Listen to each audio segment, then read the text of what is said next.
Ya, terima kasih Bapak Gembala atas kesempatan yang diberikan kepada saya. Sekali lagi, nama saya Hani, saya sudah berkeluarga, saya sudah punya 2 cucu. Ya, saya sudah punya 2 cucu dan pernikahan kami tanggal 19 Juli genap 25 tahun. Puji Tuhan. Jadi kalau bicara keluarga sangat layak toh?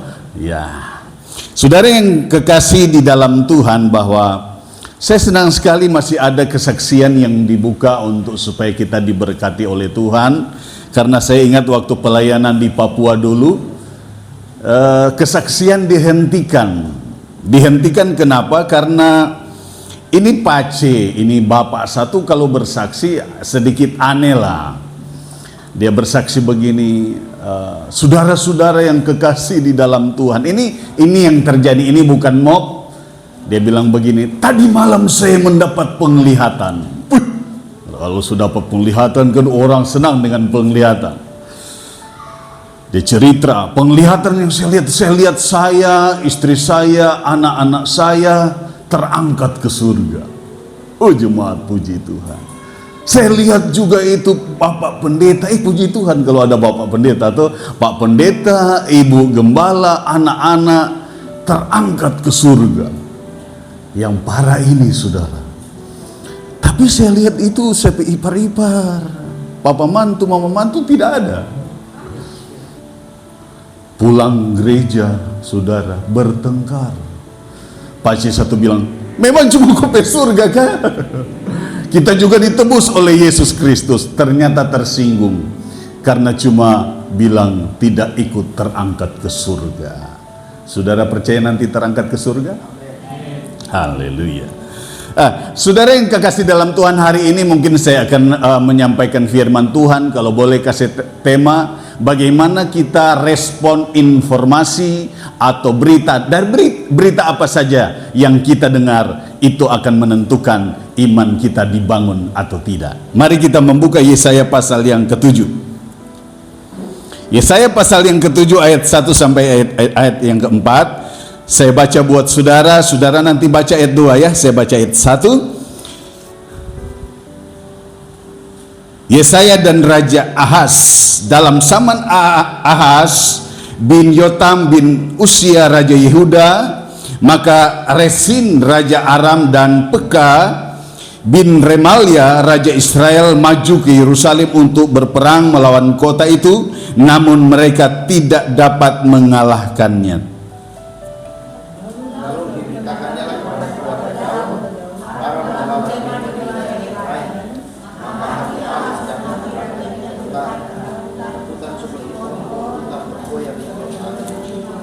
Berfirmanlah Tuhan kepada Yesaya, baiklah engkau keluar menemui Ahaz, engkau dan Shear Yasyub anakmu laki-laki ke ujung saluran kolam atas, ke jalan raya pada padang tukang penatu. Dan katakanlah kepadanya, teguhkanlah hatimu dan tinggalkan enam, jangan takut dan jangan kecut, karena kedua kayu hati yang susah, yaitu perkemasan amarah Resin dan Aram dan anak Remalia. Haleluya. Saya senang sekali karena tadi lagu awal kita itu, jangan kita khawatir. Burung saja di udara yang tidak bekerja apa? Tuhan pelihara, tapi kita harus bekerja. Karena Tuhan kasih potensi, harus bekerja. Dari ayat yang kita baca, samalah kita tahu, gembala mungkin kita semua sudah berbicara tentang ayat ini. Saya tidak berusaha untuk mengajar, saya tidak mempersulit untuk memahami firman Tuhan. Saya selalu datang dengan sederhana, penyampaian yang sederhana. Saya tidak coba hal yang sederhana dibuat sulit.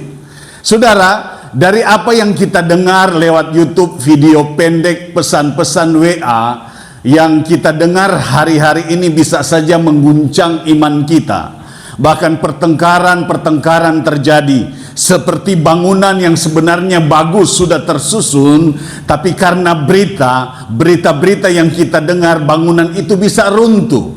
Sama halnya juga dengan keluarga yang kita sudah bina. Sebenarnya keluarga saya dan saudara adalah keluarga yang sebenarnya sudah bagus. Tetapi karena ada satu berita, informasi yang kecil, bisa saja terjadi guncangan-guncangan kecil. Akhirnya kita tidak jaga hati, tidak merespon dengan benar. Akhirnya bisa terjadi ujungnya perceraian.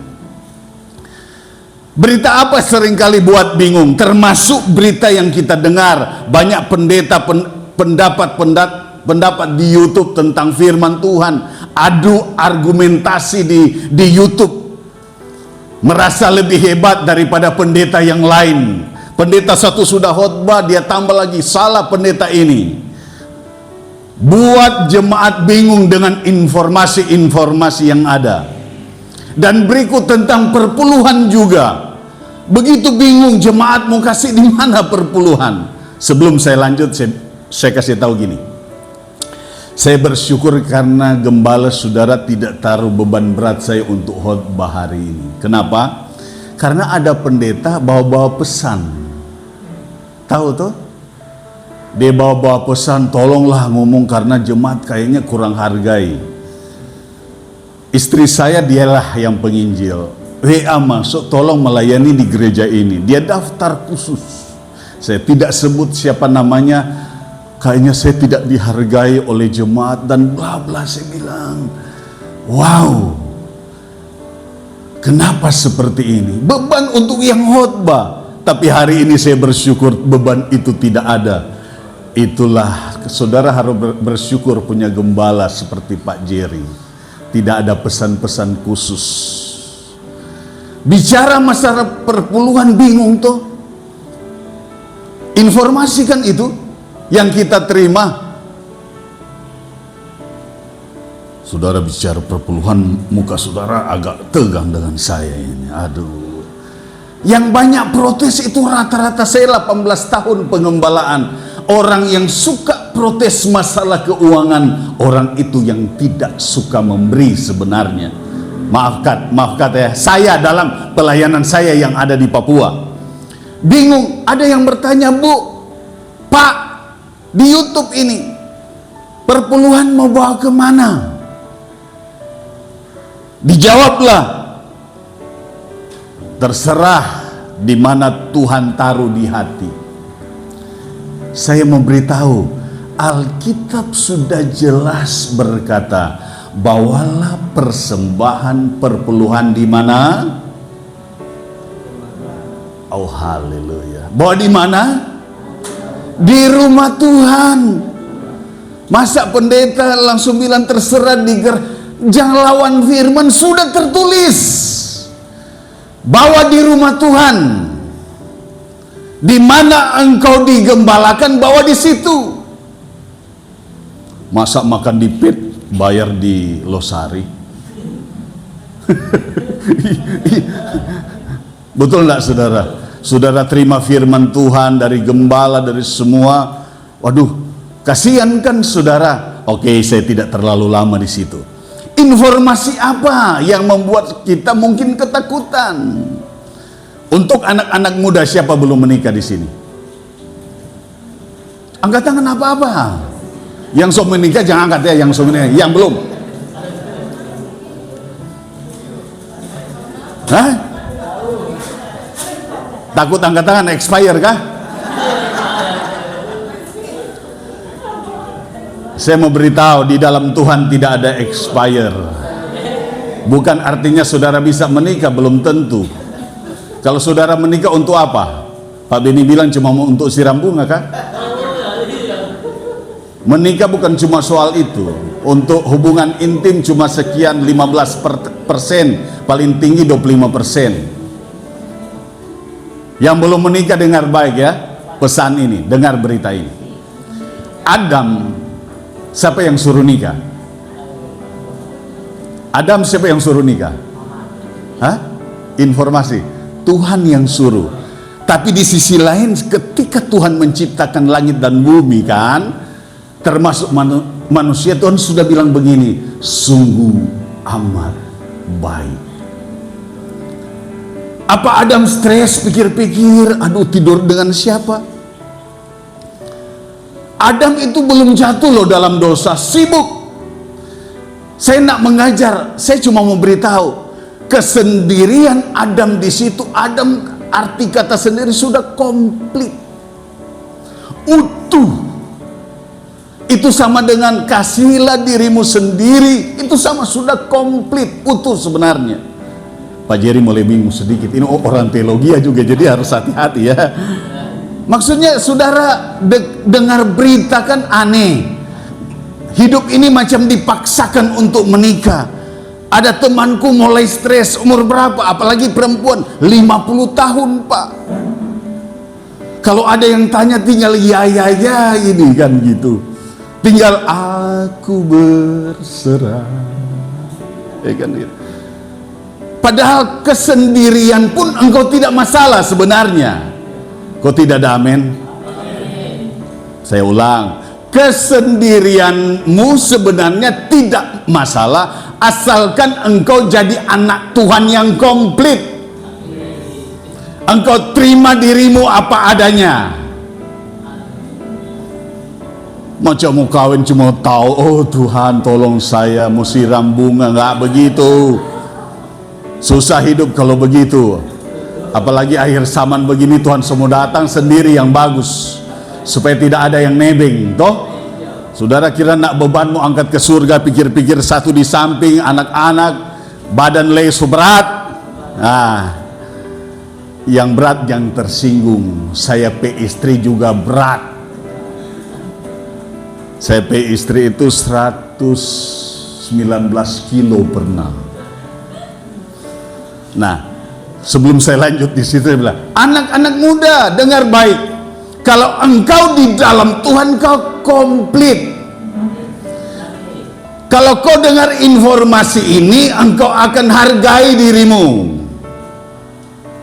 Kenapa begitu banyak anak muda begitu mudah tinggalkan iman dan pasrah kepada Mas Bambang yang 66 kilogram? Di Mamasa banyak, apalagi di Manado. Siapa orang Manado sini?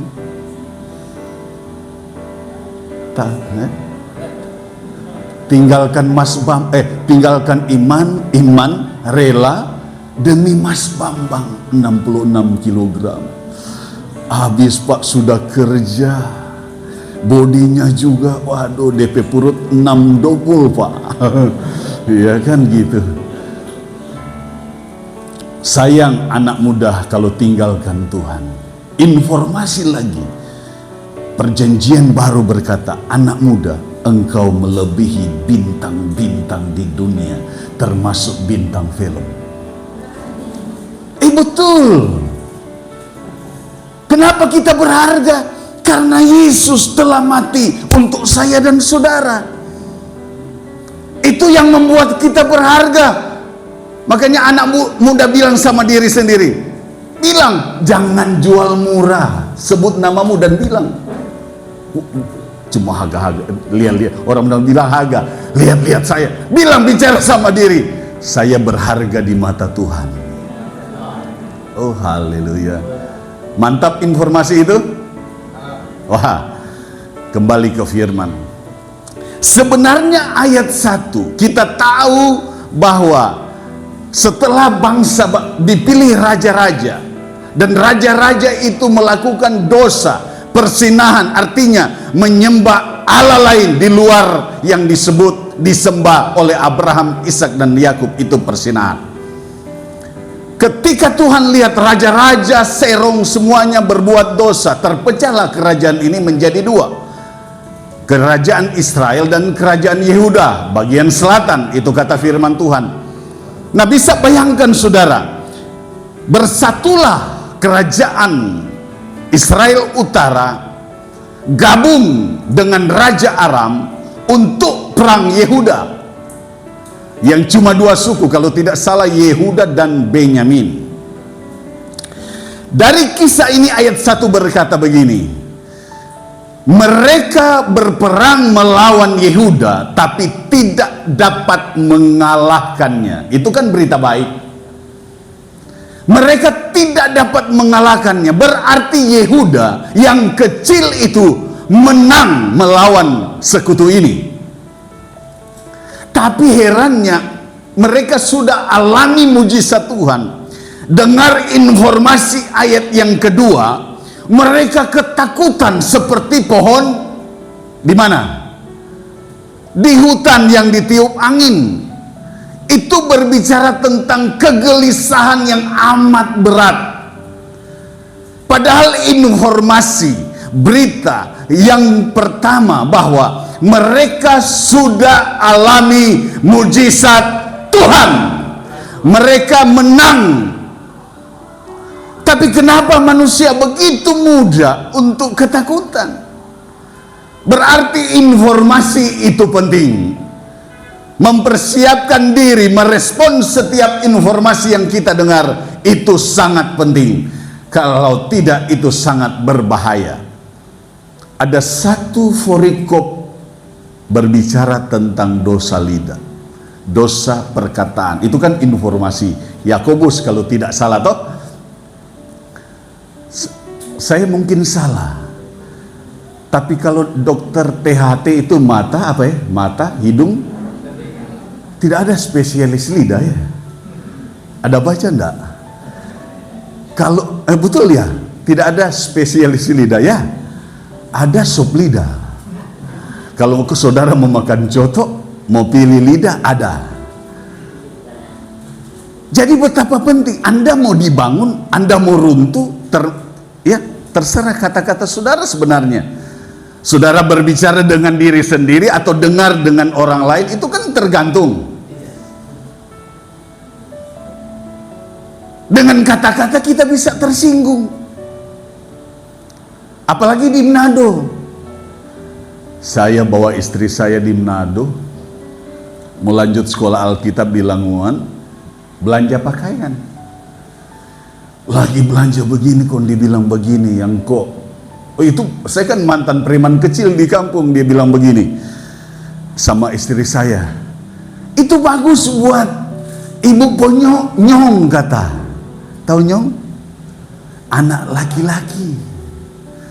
Dalam hatiku kope mata buta. Itu sepung istri. Orang Manado suka bolak-balik. Dibilang kacili jo nape istri. Begitu tuh. Kacili jo nape istri, maksudnya besar sekali itu. Siapa nak mau tersinggung dengan situasi dan kondisi seperti itu? Tapi kan itu juga tergantung kita. Tuh sampai 25 tahun keluarga kami masih bisa bertahan.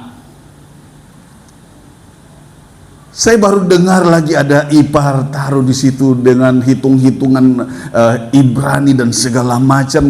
Dengar informasi kalau dihitung 2030 dipotong berapa tahun? 7 tahun, tahun 2023. Saya bilang kedatangan Tuhan itu bukan nak ditentukan pakai seperti itu. Tuhan cuma suruh kita itu siap sedia saja. Dan walaupun kita sudah tahu itu informasi salah, tapi karena itu informasi kita baca, bisa goncang juga. Harus kendalikan.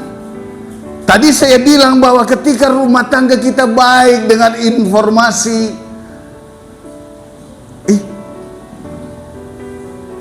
cuma informasi kecil. Kemarin jalan dengan siapa? Pas ada istrinya di samping. Istrinya mulai bingung. Tanpa dipikir baik-baik. Ya sudah. Di rumah mulai tanya, Pak itu temanmu bilang tadi kok kemarin itu ada perempuan. Nah kan gitu. Semua bisa kacau dan semua bisa hancur. Nah informasi apa yang kita dengar? Coba lihat di sini. Saya mau beritahu begini. Dari ayat 1 sebenarnya sama dengan kita bahwa saya dan saudara punya pengalaman sebenarnya di mana Tuhan sudah banyak menolong hidup kita. Setuju? Ada kan pujian kalau nak salah banyak hal yang Tuhan sudah buat bagi kita. Termasuk dia sudah tebus kita, angkat kita dari lumpur dosa. Banyak hal yang Tuhan buat. Sampai detik ini kita ada 2 tahun lebih corona, masih ada sedikit-sedikit sampai sekarang. Tapi kalau kita masih ada, saya dan saudara masih ada sampai hari ini, bukankah itu pertolongan Tuhan? Nah, hari ini tentu Tuhan inginkan, jangan cobalah untuk mencobai Tuhan. Sudah banyak yang Tuhan tolong. Saya dan saudara Tuhan sudah tolong. Lepaskan kita, berkati kita, dipelihara oleh Tuhan. Apalagi yang Tuhan belum buat dalam hidup saya dan saudara. Banyak hal. Dan orang ini menganggap enteng. Ketika dia ragu akan kuasa Tuhan, baca firman Allah baik. Saya memberitahu, kalau Anda ragu akan kuasa dan kesanggupan Tuhan, itu berbahaya. Tapi sekali lagi saya ulang, kenapa goncang? Karena informasi yang didengar. Tidak buka lagi lama kalau baca. Saudara, ketika Yosua ambil tampuk kepemimpinan Musa, dia memilih satu-satu dari setiap suku untuk melihat tanah yang dijanjikan. Kita sama tahu cuma ada 2 yang memberi kabar informasi yang benar.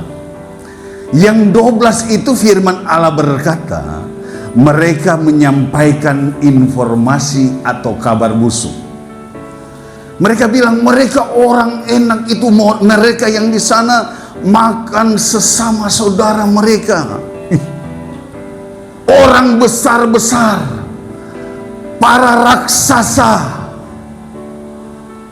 Apalagi terakhirnya langsung mereka bilang, kami siapa?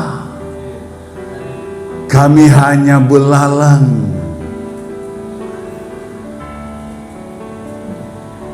Saudara bisa bayangkan kabar yang seperti itu. Manusia, responnya cepat dengan hal-hal yang busuk, hal-hal yang buruk.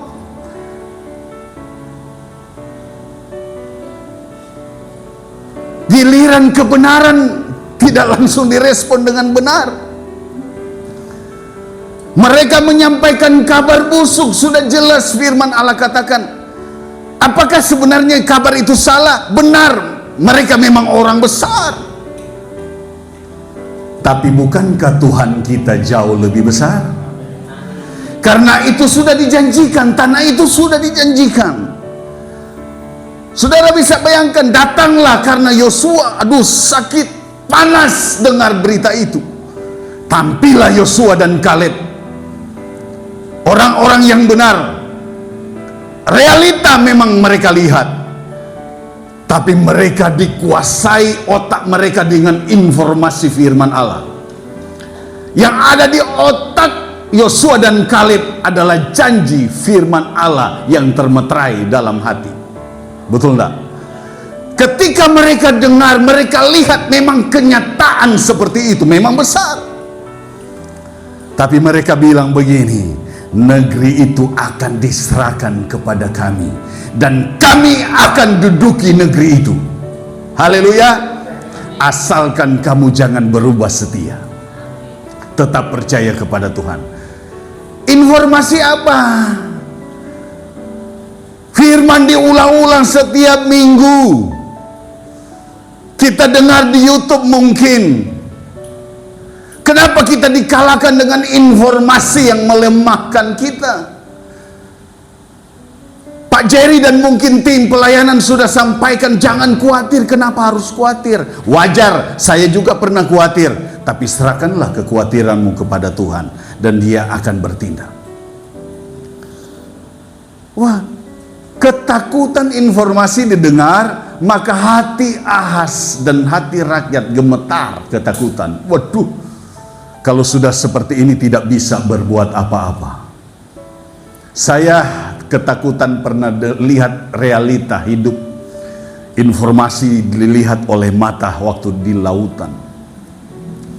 Sebagai hamba Tuhan, ketika kami mau perjalanan jauh dari tempat terpencil, kami memang sudah tahu bulan Juli Agustus itu angin selatan cukup hebat bekerja pada waktu itu. Tapi karena di pedalaman anak itu kalau sekolah SMP harus pergi ke kota Sorong. Perjalanan itu cukup panjang. Kalau dengan kapal perintis 1 hari 1 malam baru bisa tiba di kota Sorong. Lalu apa yang terjadi juga?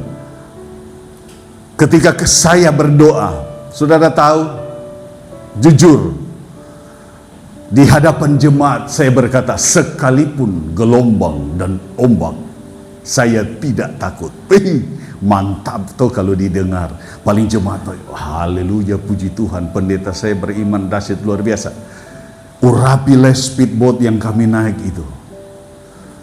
Kami ada 2 speedboat dengan engine-nya atau mesinnya ada 4. Harusnya kami tiba itu dari tempat kami cuma 7 jam karena memang mesin kan sampai 4 begitu. Perjalanan cukup panjang. Saudara tahu, setelah kami doa, speedboat 1 itu jalan duluan.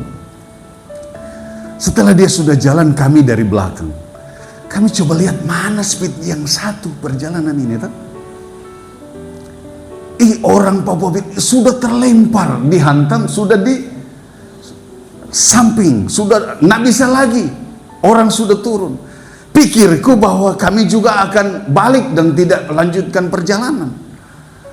Saudara tahu ini motoris yang bawah, orang bahasa sana bilang motoris yang bawah. Kami tetap lanjut. Orang biak katanya orang yang jago di laut. Oke, ikut. Belum sampai setengah perjalanan ombak sudah hantam kami. Tapi waktu itu ombak baru di mata kaki kami. Oke, masuk air nak apa-apa. Tibalah kami di tempat di mana mercusuar, itu antara di mercusuar itu, pulau itu dengan kota Sorong, itu tinggal 2 jam perjalanan. Pagi-pagi, nak tahu bagaimana penjaga mercusuar itu digerakkan hati untuk ikut dengan kami pada waktu itu, ikut naik di speedboat kami. Saudara tahu? Sampai itu kapal-kapal kan, itu kapal-kapal dari Makassar, kapal-kapal kayu itu di pulau itu sudah berminggu-minggu tidak bisa berlayar. Orang jago sebenarnya kan orang-orang juga yang ada Bugis dan segala macam. Mereka tertawa kami bisa akan lalui itu ombak yang besar antara bilang Teluk Sele itu. Tapi kami lewat. Wah, saudara tahu, realita di depan. Informasi ombak besar, saudara. Itu kami ada di bawah. Ini bukan di botol-botol besar sekali. Saya mau bilang itu ombak seperti gunung apa ya. Pokoknya tinggi sekali. Mulai lewat. Istri anak kan ada juga di situ ustaz dari Muhammadiyah. Jalan kami. Mulai digunjung. Kami tidak bisa lagi lurus. Jadi harus begini, dihitung sama bapak tadi, itu mungkin diutus Tuhan. Dia bilang, 1, 2, tegang. Gas, naik tajam. Aduh, betul. Masuk air bukan di mata kaki, aduh, hampir di lutut. Goncang, berdoa, sambil bahasa roh lagi. Istri saya, dia bukan manusia super seperti apa, tenang. Saya tahu istri saya cuma punya satu gaya batu. Gaya jangkar lah, oke ya tak? Tapi kenapa nih manusia satu ini tetap tenang? Saya gelisah, karena saya sudah pakai otak saya untuk berpikir. Saya bilang, Tuhan, biar saya juga jago berenang. Kalau istri kan gemuk berat seperti ini, ya sudahlah, tenggelam sama-sama ini. Apalagi anak tuh, itu kan laki-laki itu pakai otak tuh. Dia pikir sampai susah. Dia tidak melibatkan Tuhan lagi di dalamnya. Maka saya bilang, kalau lagi susah, hai para pria, libatkan Tuhan untuk berperan di dalamnya. Saya gelisah seperti itu tadi. Pohon hutan ditiup angin, gelisah. Tiba-tiba ombak besar, nak bisa dihitung lagi. Saya pikir tamatlah riwayat. Dihantamlah speedboat kami. Kaca depan itu sebenarnya kan tebal juga, pecah. Yang bawah itu terlempar sampai di belakang. Air sudah sampai di mata kaki gini. angkat air. Saya bilang selesai. Langsung saya pegang tangan istri saya. Pegang dua tangannya, kalau saya bilang begini sama dia. Ini orang yang memang sudah kacau, gelisah seperti itu pohon. Saya bicara tentang kenyataan hidup. Saya pegang tangan dua. Saya bilang ngomong gini, "Say, gimana atau gimana?" So tahu bahasa itu. Kita tenggelam bersama-sama. Kalau perempuan yang terbawa perasaan, dia ingat film Romeo and Juliet. Sadar. Ya, ini kan sama-sama wanita tidak mau pria seperti ini. Mati sama-sama, akhiri sama-sama. Sudah total tidak kawin dua-dua, udah mati. Tapi istri saya ngomong, ini juga yang membuat saya kami kuat punya istri yang luar biasa. Dia bilang begini, "Kalau kau mau tenggelam, tenggelam sendiri. Saya percaya Tuhan suruh saya masih tetap melayani Tuhan." Waduh, pria tertampar hebat di situ. Akal tidak bisa lagi. Ternyata karena pria ini sudah seperti pohon. Nak tahu saudara di masa corona seperti apa ya? Usaha, ya kan? Goncangan usaha kecil, pinjam di bank. Nak tahu mau buat apa? Saudara masih sombong, ya terserah saudara lah. Ya kan? Larilah satu jalan, lari kepada Tuhan. Saya tanya, "Yang, kenapa kau kuat?" Tersenyum. Dia bilang begini, "Tahu enggak, mau percaya atau tidak, saya saksinya. Waktu ombak besar datang, saya lihat muka, tapi kakinya menginjak lautan. Lautan yang dalam cuma sampai di mata kaki." Saudara terpesona atau apa ya? Sudah bilang cuma sampai di mata kaki. Amin gitu. Cuma sampai di mata kaki. Lalu terus orang yang sudah goyah, nggak punya iman begitu, tinggal bertanya tentang kebesaran Tuhan kepada orang lain toh. Rasa dia tangan satu memegang ujung daripada speed kami, depan dan belakang dipegang tangan yang besar. Saya bilang, "Kenapa masih ombak?" Memang itu proses hidup, tapi dia percaya ombak masih ada, tapi nak mungkin tangan Tuhan akan membalikan perahu. Lautan itu akan balikan perahu yang Tuhan sudah pegang. Kita semua dalam kendali Tuhan kalau saudara percaya. Amin. Kita dalam kendali Tuhan. Kenyataan realitas saya lihat memang begitu, ombak besar. Tapi Tuhan kita lebih besar. Iman mengalahkan segala-galanya. Banyak orang begitu sombong, begitu angkuh, merasa masih bisa, masih hebat, masih ada warisan orang tuaku, masih ada yang mau dijual. Masa habis dulu baru mau percaya kepada Tuhan? Orang Kristen tidak boleh begitu. Hai para pria, rendahkanlah hatimu kepada Tuhan. Realita hidup apapun yang engkau sedang lihat, respon bahwa Tuhan jauh lebih besar. Ayat 4 bilang apa? Sampai berapa jam? Masa saudara duduk minum kopi 2 jam bisa dengar firman? Ayat 4. Dan katakanlah kepadanya. Apa saudara? Yang sampaikan ini siapa? Nabi besar Yesaya. Saya senang Nabi Yesaya pasal sebelumnya. Ada serafim yang jamah mulut dia tuh. Dia bilang apa? Aku najis bibir. Makanya orang kalau sudah dipulihkan akan ketahuan dari cara ngomongnya. Setuju enggak? Melihat kudus dan tidaknya seseorang, dengar aja apa yang dia ngomong, informasi apa yang dia sampaikan. Lihat nabi yang sudah diurapi, dikuduskan oleh Tuhan, kata-katanya membangun. Haleluya. Dia bilang apa? Saya ulang. Dan katakanlah kepadanya, teguhkanlah hatimu. Amin. Dan apa? Tinggallah tenang. Janganlah apa? Takut. Dan haleluya. Karena oke, saya sederhanakan begini. Teguhkanlah hatimu. Oke. Artinya begini.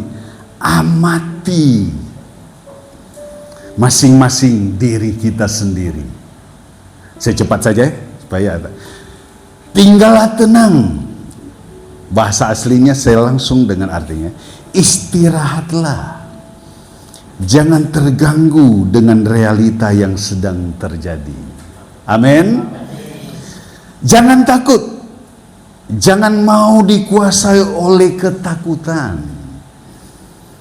Takut adalah pilihan. Betul enggak? Ketika kita putuskan untuk takut, maka takutlah kita. Saya mau beritahu, takut bukan apa ya? Realita. Takut itu sebenarnya sistem yang dibangun, sistem kepercayaan yang dibangun. Contoh gini. Di Makassar ini kan kita ada aturan-aturan dari nenek moyang. Kalau tabrak kucing, saya satu ketemu anak wanita yang tabrak kucing, apa yang terjadi? Dia ambil, nggak tahu kainnya apanya itu, dia bungkus kucing itu, dia samping di jalan, digali lubang, baca-baca sedikit, kubur. Kenapa begitu? Itu sistem kepercayaan. Takutnya kalau nak dilakukan begitu, dia juga akan ada bagaimana? Betul, musibah kan? Itu kan sudah terbangun, itu sistem. Kalau orang Manado lain, sengaja ditabrak. Kalau kami di Manado memang sengaja itu ditabrak. Tante orang Makassar bilang, deh, untuk dimakan. Teman saya kalau dapat kucing, masa sampai kepalanya tidak dipotong kepalanya, matanya diisap. Ada ini.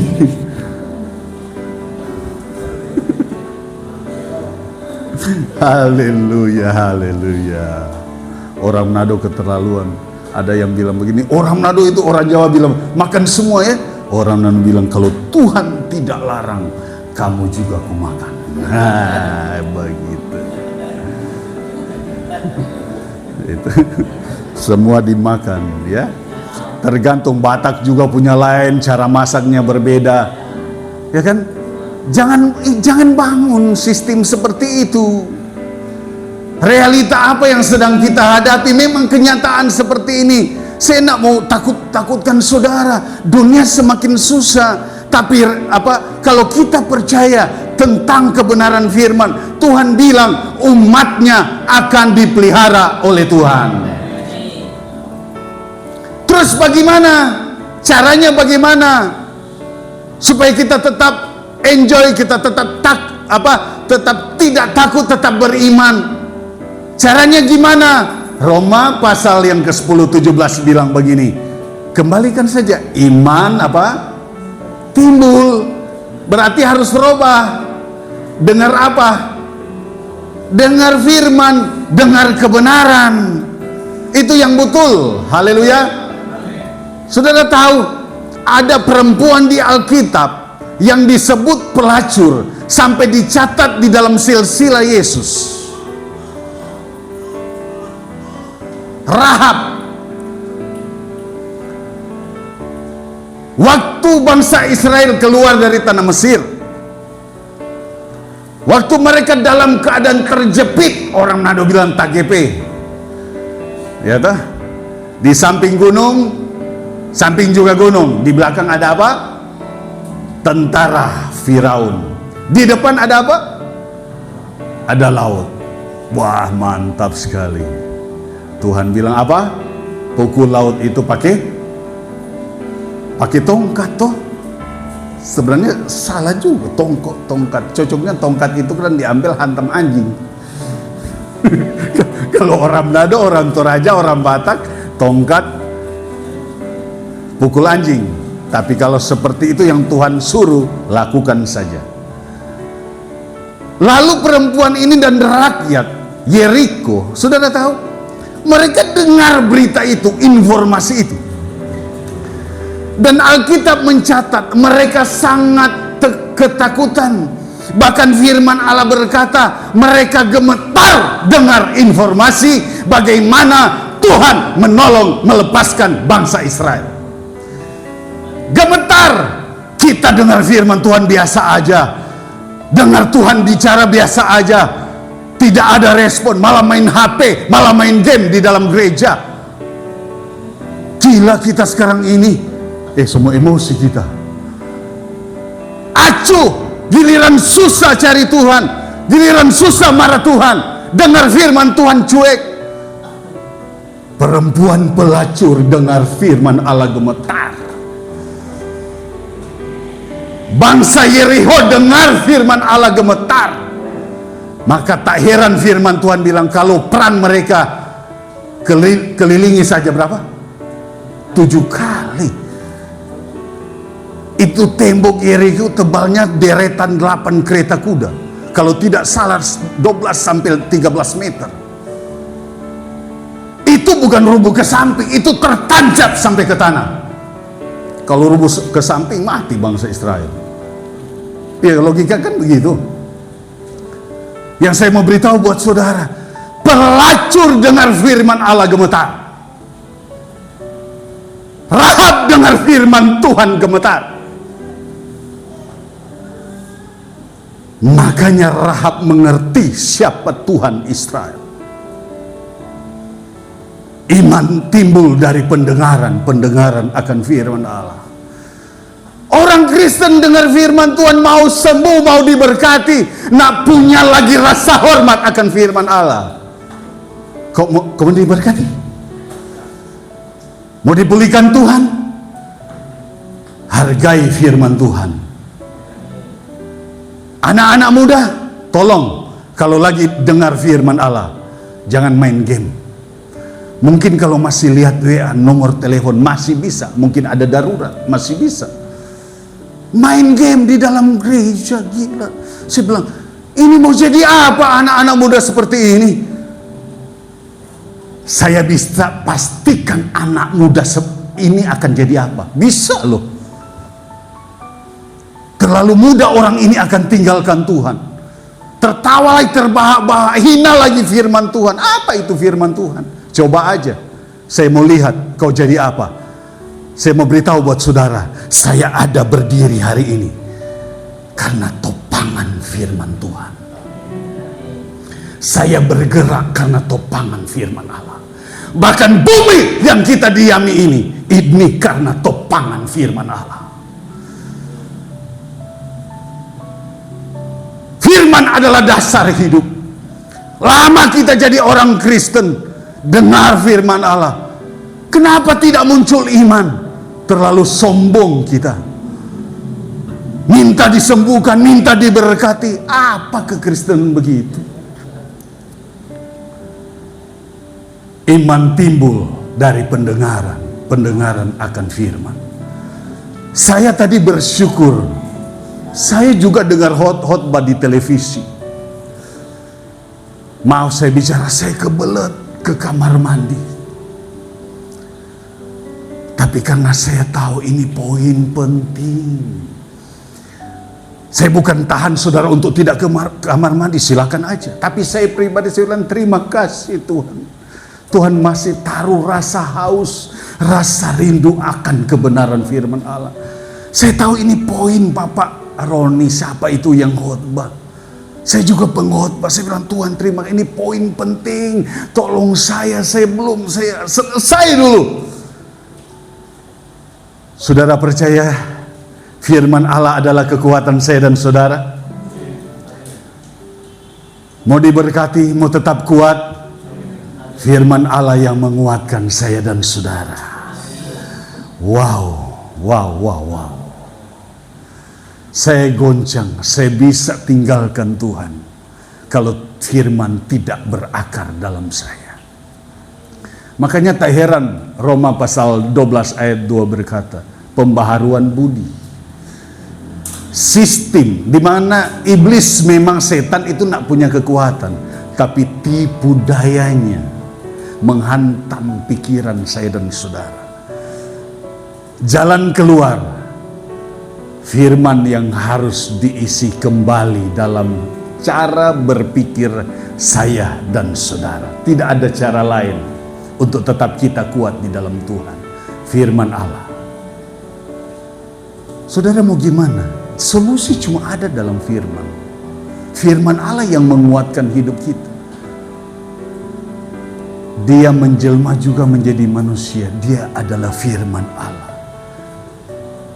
Jadi, untuk supaya kita kuat menghadapi apa yang kita lihat, apa yang kita dengar, informasi yang kita dengar, iman timbul dari pendengaran, pendengaran akan firman Tuhan. Bahkan hari ini, kalau saudara, saya nak suruh undang datang ke depan, kalau saudara percaya kau sakit dengan iman, kan firman yang saya bilang, oleh bilur-bilur kamu disembuhkan oleh Tuhan. Amin. Dengar baik itu, Tuhan akan pelihara engkau. Itu sudah dicatat. Tinggal kita dengar baik, respon baik, iman tumbuh. Iman itulah yang membuat kita alami mujizat demi mujizat yang datang dalam hidup saya dan saudara. Haleluya. Puji Tuhan, saya tidak panjang lebar, mungkin saudara mau jalan-jalan, cukup lama saya bicara hari ini, tapi saya mau beritahu kepada saudara bahwa untuk kita menang atas situasi dan kondisi informasi yang kita dengar, semua yang buruk, satu cara, dengar firman Allah, pikiran, perasaan, kehendak Allah pasti akan diselaraskan dengan firman Allah. Dengan firman Allah itulah kita akan mengatasi setiap badai kehidupan yang datang dalam hidup saya dan saudara. Haleluya, haleluya. Tuhan Yesus memberkati kita semua. Tutup mata, saya akan berdoa buat saudara. Bapa, terima kasih Engkau sudah selesai berbicara. Kami tahu tantangan hidup ke depan tidak mudah. Kami melihat situasi dan kondisi, mungkin kami rasakan dalam hidup kami ada realita hidup sebenarnya. Kami lihat tidak ada jalan keluar, tapi hari ini Tuhan, kami mau pandang, kami mau dengar firman Allah. Banyak firman yang kami sudah dengar, tadi juga pujian yang kami sudah naikkan. Kami tidak perlu khawatir, karena burung saja di udara yang tidak bekerja Tuhan pelihara, apalagi kami anak-anak Tuhan, apalagi kami orang-orang percaya. Sebab itu kami mau hargai setiap benih firman Allah yang kami dengar. Kami mau respon baik tentang firman Allah. Kami mau hargai baik itu, mungkin menegur kami, menasehati kami, tolong kami Tuhan. Kami mau hargai firman Allah, karena firman adalah kekuatan kami. Firman Allah penopang hidup kami. Tolong kami Tuhan, mampukan kami untuk melakukan kebenaran firman-Mu. Kalaupun ada yang lemah, kami minta di dalam nama Yesus, Tuhan kuatkan saat ini. Kalau ada yang sakit, di dalam nama Yesus, oleh bilur Yesus, Engkau disembuhkan saat ini. Kalau sekarang ini mungkin ada yang susah jalan, sudah mencari kesana kemari, tapi hari ini kami dengar firman Allah. Dalam firman, dalam Yesus ada solusi yang terbaik. Kami mau datang kepada Tuhan. Kami tahu kalau dunia ini tutup pintu, Tuhan mampu membuka jendela. Banyak cara yang Tuhan akan buat untuk pintu-pintu berkat bagi kami. Kami mau merendahkan hati di hadapan tangan Tuhan yang kuat. Haleluya, haleluya. Engkau ada di sini Tuhan. Hamba-Mu sudah selesai berbicara. Biar Roh Kudus terus ingatkan dan sadarkan kami untuk terus berjalan sesuai seturut dengan firman-Mu. Dalam nama Yesus kami sudah berdoa, terima firman-Mu dan melakukannya. Haleluya. Amin.